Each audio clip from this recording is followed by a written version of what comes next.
Para el ramo de hidrología de la Pontificia Universidad Católica de Valparaíso se presenta el tema de aguas subterráneas, específicamente la explotación de acuíferos. A través del ciclo hidrológico, las aguas subterráneas son aquellas formaciones de agua dulce situadas a nivel superficial de la corteza terrestre y suelen encontrarse formaciones geológicas impermeables, que le llamaremos acuíferos. Un acuífero tiene que cumplir con la característica que sea permeable, ya que éste debe dejar que a través de sus poros o napas naturalmente se transporte el agua para poder extraerla de una manera más fácil. Existen dos tipos de acuíferos, el acuífero libre y el acuífero confinado.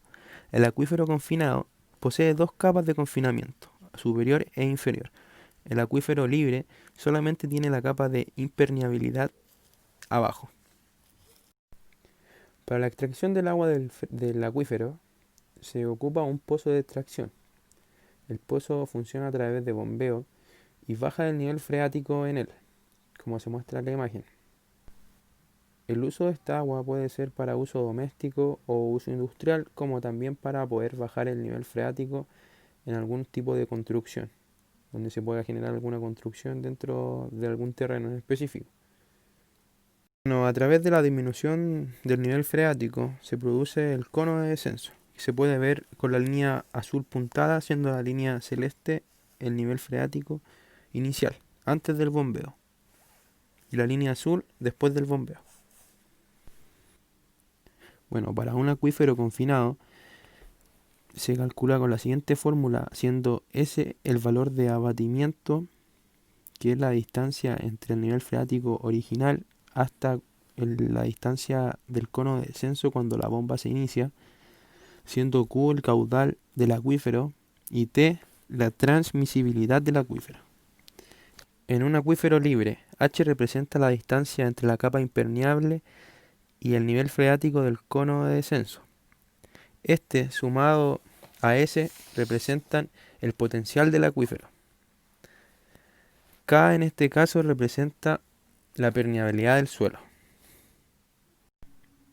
En el ejercicio planteado, se nos pide determinar la profundidad en el mismo pozo por efecto de extracción propia, determinar la profundidad del pozo si se encuentra funcionando y se encuentra funcionando otro pozo vecino, y determinar la profundidad en el pozo si está funcionando él y el pozo vecino y existe una pared impermeable a 55 metros del desplazamiento del pozo que se desea construir. Resumen de los datos para el pozo 1 y el pozo 2, donde podemos ver el diámetro correspondiente a cada uno, el caudal respectivo, la distancia al piezómetro de cada pozo, el abatimiento que tiene cada uno de los pozos, la distancia que existe entre ellos, la potencia del acuífero y la conductividad hidráulica del acuífero. Con estos datos podemos empezar a desarrollar el ejercicio.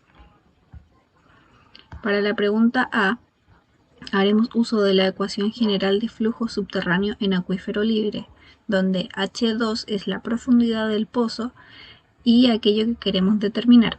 H1 es la potencia del acuífero menos el abatimiento 1. R2 es el radio del pozo 1.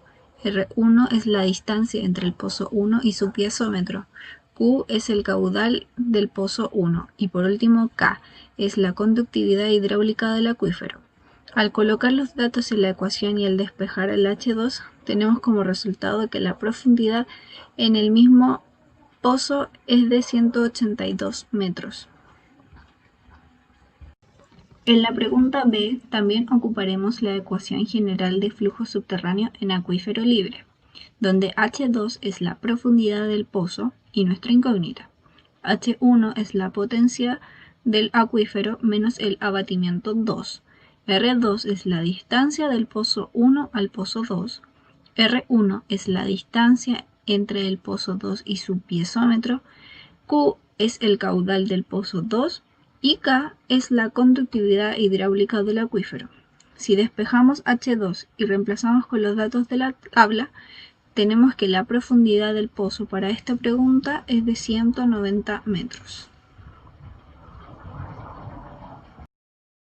Buenos días, profesor. Mi nombre es Itson Sabo y continuaré con la pregunta C del trabajo 5 de hidrología, el cual pide determinar la profundidad o abatimiento en el pozo si funciona este y el del vecino con una pared impermeable a 55 metros del emplazamiento del pozo que se desea construir. Bueno, como se muestra en la imagen, consideramos la pared impermeable a la izquierda del pozo A.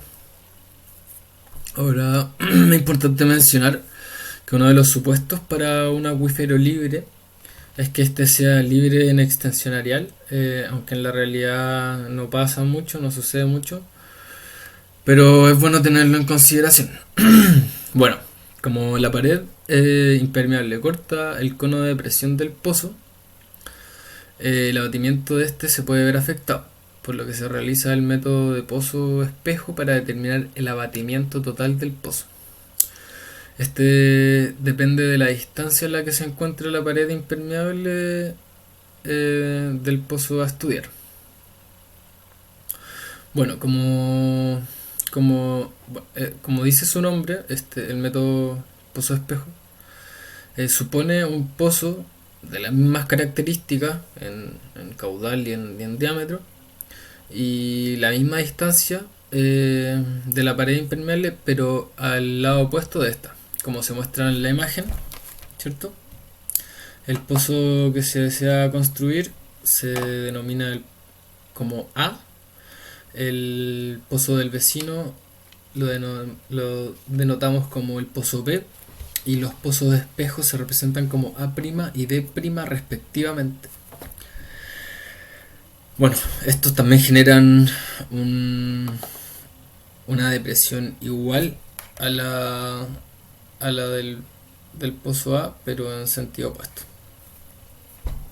Bueno, primero se determina el abatimiento que produce el pozo espejo de A sobre el pozo A real. Para esto se utiliza la ecuación de Etienne, reemplazando la altura del piezómetro, la distancia del pozo espejo al pozo real y la distancia de A su piezómetro.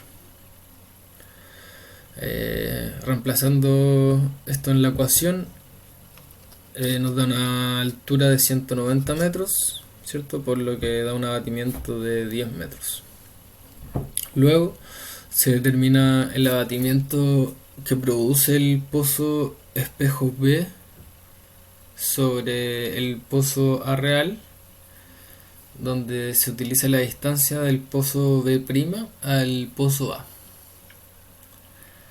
y se utiliza el caudal del pozo B. Por lo tanto, se obtiene el abatimiento que produce el pozo espejo B sobre el pozo A, dando un resultado de 2,36 metros.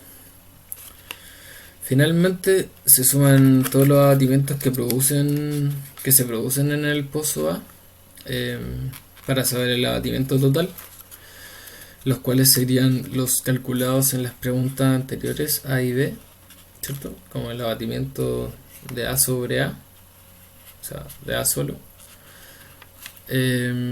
Después el abatimiento que produce B sobre A y el abatimiento que produce el pozo espejo de A sobre A, o sea, A' sobre A, y el abatimiento del pozo espejo B sobre A, o sea, B', el abatimiento de B' sobre A.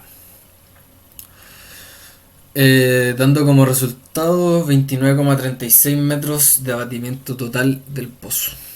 Con esto respondemos la pregunta C. Muchas gracias.